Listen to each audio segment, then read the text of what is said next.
మేము కొట్టలేము, తిట్టలేము, ఏమీ చేయలేము. మీ దగ్గర చేతగానంలో చేతులు కట్టుకుని ఉండాల్సిన పరిస్థితి వచ్చింది మాకు. అంటే ఇంత చెప్తున్నా కూడా ఒకటిలో ప్రవర్తనలో మార్పు లేదు, ఒక చదువులో మార్పు లేదు, ఒక రైటింగ్ స్కిల్ లేదు, రీడింగ్ స్కిల్ లేదు. అసలు ఏంటి ప్రాబ్లం? మీదా మాదా? మాదేనా? మాదైతే చెప్పండి. మీ అందరికీ చిన్న దండం పెట్టేసి పడుకుని పెట్టి పెట్టేస్తాను. మరి మీ అందరికి దండం పెట్టేసి వదిలేస్తాను. లేదంటే ఇలా నేను తీసుకుంటాను. మరి గుంజలు అయినా మీకు అందరికి కూడా మీ నేను పనిష్మెంట్ తీసుకుంటాను.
ప్రియమైన తల్లిదండ్రులారా, మాకు చేతనైనంత వరకు ఇక్కడ మేము చేస్తున్నాం.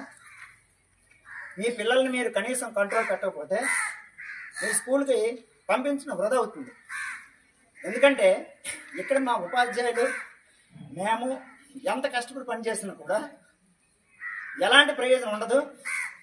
మీరు మీ పిల్లల్ని అద్దులో పెట్టుకోకపోతే మీరు పాఠశాలకు పంపించడం వృధా అవుతుంది. ఇది మైండ్లో పెట్టుకుని మీరందరూ కూడా మీ పిల్లల్ని చదువు కోసం పంపిస్తే శ్రద్ధగా ఇంటి దగ్గర చదివించండి. ఇంకా దేనికోసం అయితే పంపిస్తే పాఠశాలకు పంపించొద్దు. ఇది నా యొక్క విజ్ఞప్తి. ఓకే.